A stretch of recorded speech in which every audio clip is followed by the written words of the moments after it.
Halo teman-teman, kami dari kelompok 7 yang beranggotakan Frisilia, Maria, dan Yesi akan mempresentasikan bioteknologi konvensional kami dalam proses pembuatan yogurt dan juga olahannya.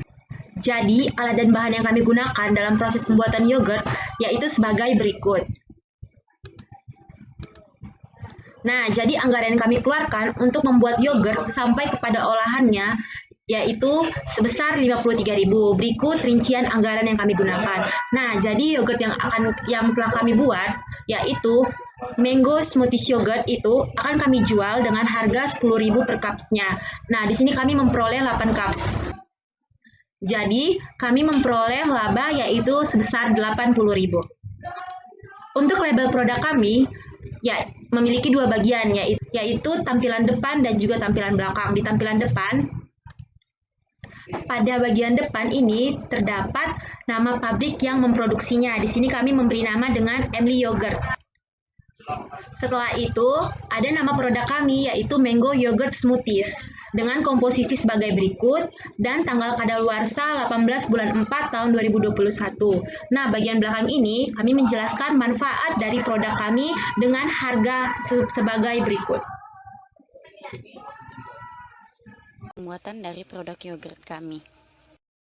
Nah, jadi persiapkan alat dan bahannya terlebih dahulu, kemudian lakukan sterilisasi peralatan dengan merebusnya di air mendidih kurang lebih 2 menit. Nah, kemudian bersihkan meja kerja, kemudian digosok-gosok sampai bersih untuk mencegah kontaminasi. Nah, tuangkan susu ke dalam panci yang udah steril juga ya. Kemudian panaskan susu UHT dengan api sedang. Diaduk-aduk, aduk terus. Nah, sampai hangat-hangat kuku ya teman-teman. Kemudian setelah mulai dingin, tambahkan 2 sendok makan yogurt blendnya. Nah, setelah dimasukkan yogurt blend, bisa diaduk lagi sampai dingin. Nah, diaduk-aduk terus. Jika kira-kira udah mulai dingin, udah bisa nih dipindahkan ke dalam wadah yang udah steril. Nah, jangan lupa ditutup dengan kuat ya. Nah, tambahkan juga plastik wrap. Nah, disimpan di tempat yang sangat aman. Setelah itu, yogurt siap untuk dikonsumsi. Sekarang kita akan melihat pembuatan smoothies yogurt. Nah, siapkan alat dan bahannya dulu, kemudian kita akan membuat jelinya. Jeli mangga loh. Nah, seperti tahapnya berikut. Nah, setelah semua bahan dicampurkan, diaduk terus, kemudian dimasak sampai jelinya mendidih. Nah, setelah mendidih, masukkan ke dalam cetakan. Setelah dingin nanti kita potong dadu yang akan dijadikan sebagai toppingnya. Nah, cuci dan kupas mangga. Setelah itu, masukkan air ke dalam blender, masukkan potongan mangga tadi, gula, dan juga susu kental manis. Nah, yang paling penting, jangan lupa masukin yogurtnya. Kita masukin sebanyak 5 sendok makan. Nah, sesudah itu kita hidupkan blendernya terus sampai halus. Nah, kemudian kita masukkan ke dalam wadah. Potongan mangga, tepung koko, kita masukkan semua dan siram dengan smoothies yogurt. Nah, sentuhan terakhir nih, jangan lupa tambahkan potongan mangganya. Kemudian siap untuk dikonsumsi. Untuk hasil yang lebih baik, jangan lupa simpan di lemari es biar segar. Berikutnya kita akan melihat testimoni dari para konsumen yang mengkonsumsi yogurt hasil olahan dari kelompok kami. Mau nggak beli ini, Sa? Ini buatan aku sendiri loh. Kenapa? Apa ini? Tapi 10.000. Kak, rasanya enak nggak? Gimana rasanya? Manis, terus ada asam-asamnya, ada yogurtnya ya. Karena tadi rasa yogurtnya, terus ada nata de coco. Teksturnya juicy karena ada dari jus mangganya kan sama yogurtnya. Meminum yogurtnya dengan wadah seperti itu? Menurut saya nyaman-nyaman aja sih. Dia pakai cup, terus tadi kan ada tutupnya, jadi dia nggak tumpah. Terus dari debu-debu juga terhindar dari debu-debu. Kak, untuk harga 10.000 apakah kakak merasa pantas untuk membeli ini? Worth it sih karena emang kan sekarang yogurt gak murah harganya. Terus Iya, mangga juga mahal. mahal sih 10.000. Di sini juga jelas kan ada apa expirednya. Oh iya. Expired namanya, terus ingredients, terus chef itu manfaatnya. Dengan harga 10.000 menurut saya itu worth it lah kalau beli ini. Jadi rasanya enak atau sangat enak? Sangat enak. Oke, terima kasih kakak. Bagaimana rasanya bang? Enak nggak? Enak. Gimana rasanya? Ini kan banyak kayak buah mangga segar kan, jadi Iya.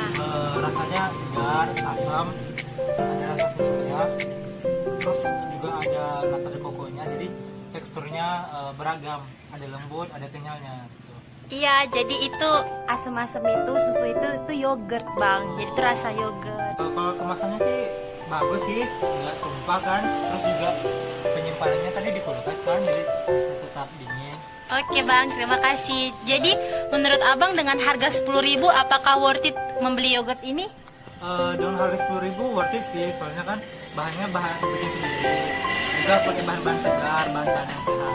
Cocok sih harganya 10.000. Yeay. Jadi bang, kesimpulannya bagaimana rasanya? Enak, sangat enak. Enak kan? Enak banget. Yeay, terima kasih. Sama-sama.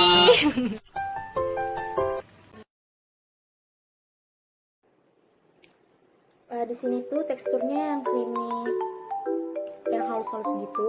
Terus rasa asamnya sama rasa manisnya itu juga pas, masih ada rasa mangganya gitu karena di sini ada buah mangganya. Untuk aromanya yang fresh gitu, fresh mangga.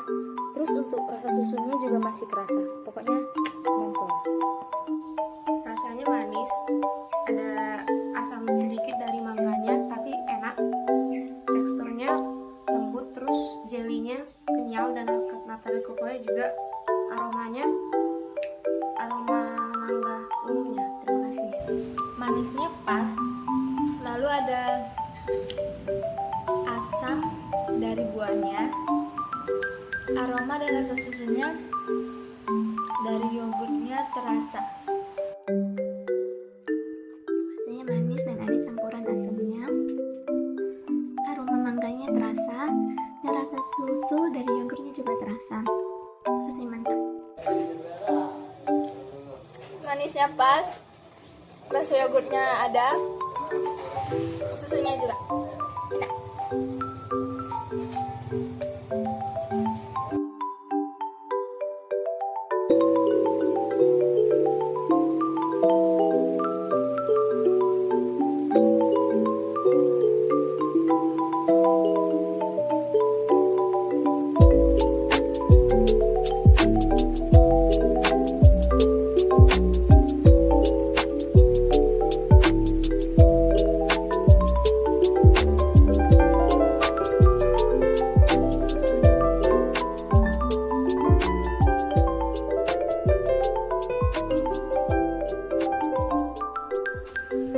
Halo, ini adalah Orchis Yogurt Dessert.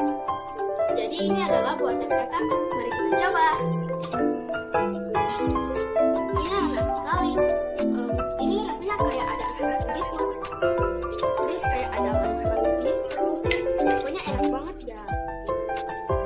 Hai, saat ini saya akan mencoba mencicipi hasil karya dari anak saya, Cika, pembuatan yogurt.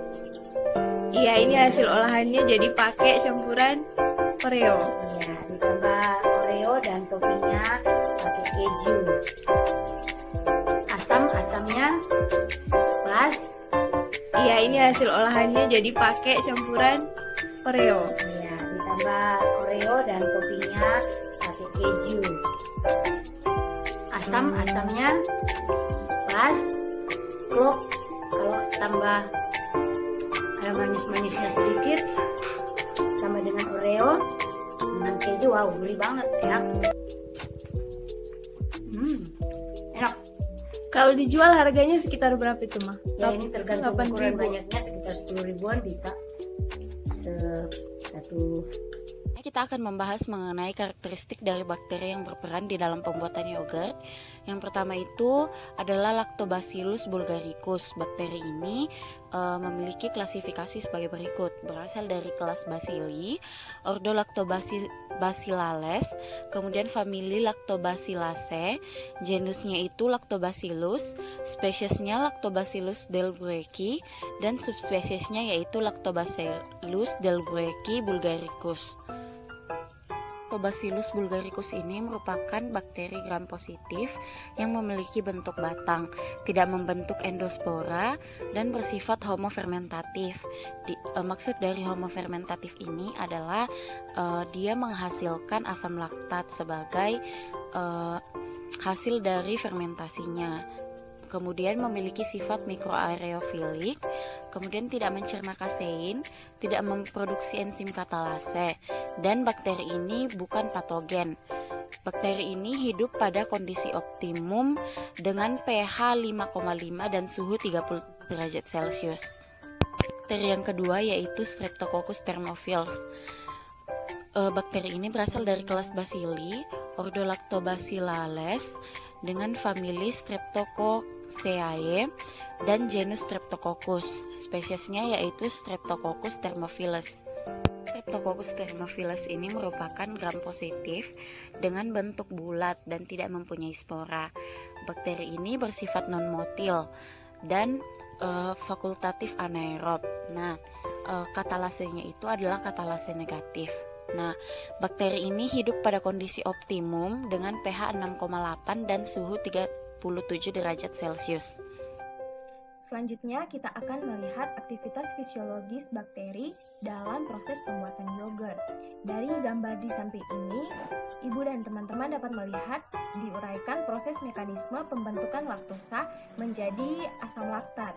Nah, pada awal prosesnya, laktosa yang berasal dari susu akan dihidrolisis dalam sel bakteri oleh enzim beta-D-galaktosidase menjadi glukosa dan galaktosa, serta oleh enzim beta-D-fosfogalaktosidase menjadi glukosa dan galaktosa 6-fosfat. Kemudian, glukosa yang dihasilkan melalui jalur IMP ini akan berubah menjadi asam pirufat dan akhirnya oleh enzim laktat dehidrogenase mengubah asam pirufat menjadi asam laktat. Dalam proses pembentukan laktosa menjadi asam laktat pada proses pembuatan yogurt ini dipengaruhi oleh dua jenis bakteri, yaitu bakteri Lactobacillus bulgaricus dan Streptococcus thermophilus. Mekanisme biokimiawinya terjadi melalui proses glikolisis, yaitu melalui jalur Embden-Meyerhof-Parnas atau disingkat sebagai IMP. Nah, IMP ini merupakan salah satu jalur pemecahan glukosa menjadi asam pirufat pada mikroorganisme dan dalam prosesnya tidak membutuhkan oksigen dan prosesnya ini terjadi dalam sitoplasma dari sel bakteri. Aktivitas fisiologis bakteri dalam pembuatan yogurt dibagi dalam 3 tahapan. Pada tahapan yang pertama akan terjadi proses fosforilasi deglukosa oleh ATP sehingga terbentuk molekul glukosa 6-fosfat dengan bantuan enzim glukokinase dengan kofaktor Mg2+ dan Mn2+. Selanjutnya akan terjadi perubahan gugus fungsi oleh enzim fosfoglukoisomerase dan kofaktor Mg2+ menjadi fruktosa 6-fosfat. Proses selanjutnya yaitu pengaktifan kedua pengubahan fruktosa 6-fosfat menjadi fruktosa 1,6-difosfat yang dikatalis oleh enzim fosfofruktokinase dan kofaktor Mg2+. Selanjutnya yaitu molekul fruktosa 1,6-difosfat akan diubah menjadi 2 molekul tiosa fosfat oleh bantuan enzim aldolase dalam bentuk 1 molekul dihidroksiaseton fosfat dan 1 molekul gliseraldehid 3-fosfat. Selanjutnya, dihidroksiaseton yang terbentuk kembali akan mengalami perubahan gugus fungsi menjadi gliseraldehid 3-fosfat. Dengan demikian, akhirnya akan terbentuk 2 molekul gliseraldehid 3-fosfat. Terbentuknya kedua molekul ini selanjutnya akan mengalami dehidrogenase oleh enzim gliseraldehid 3-fosfat dehidrogenase NADH+ dan ion fosfat sehingga akan membentuk molekul 1,3-difosfoglycerat dan NADHH. Tahapan yang kedua adalah penyimpanan energi pertama dalam bentuk ATP atau adenosin trifosfat. Hasil dari perubahan 1,3 fosfogliserat menjadi 3 fosfogliserat oleh bantuan enzim fosfogliserat kinase dan kofaktor Mg2+. Molekul ini selanjutnya akan mengalami mutasi ion menjadi 2 fosfogliserat dengan bantuan enzim fosfogliseromutase. Selanjutnya, enzim enolase akan mengubah 2 fosfogliserat menjadi fosfoenol pirufat. Proses selanjutnya yaitu fosfoenol pirufat akan diubah menjadi asam pirufat dengan bantuan enzim pirufat kinase. Tahapan yang terakhir yaitu asam pirufat akan diubah menjadi asam laktat oleh bakteri asam laktat dengan bantuan enzim laktat dehidrogenase. Dan seluruh proses biokimiawi terbentuknya asam laktat oleh kedua bakteri ini terjadi dalam keadaan anaerob. Aroma yang khas dan tajam pada yogurt tidak lepas dari pengaruh Lactobacillus bulgaricus, di mana bakteri ini akan menghasilkan substansi-substansi yang bersifat menghambat pertumbuhan mikroba yang tidak sesuai dalam proses pembuatan yogurt. Produk metabolit utamanya adalah asam laktat dan beberapa komponen aroma berupa asetildehid serta diasetil. Dia juga akan menghasilkan hidrogen peroksida dan senyawa penghambat yaitu bulgarikan. Bulgarikan ini adalah sejenis zat antibiotik yang secara khusus dihasilkan oleh Lactobacillus bulgaricus. Cita rasa dan tingkat keasaman dari yogurt dipengaruhi oleh peran Streptococcus thermophilus, di mana bakteri ini dapat menurunkan tingkat pH. Selanjutnya, bakteri ini juga akan menghasilkan asam dan karbon dioksida. Asam yang diproduksi adalah asam format yang dapat membantu pertumbuhan dari bakteri Lactobacillus bulgaricus. Selanjutnya merupakan daftar pustaka yang kami gunakan dalam penyusunan materi presentasi kami.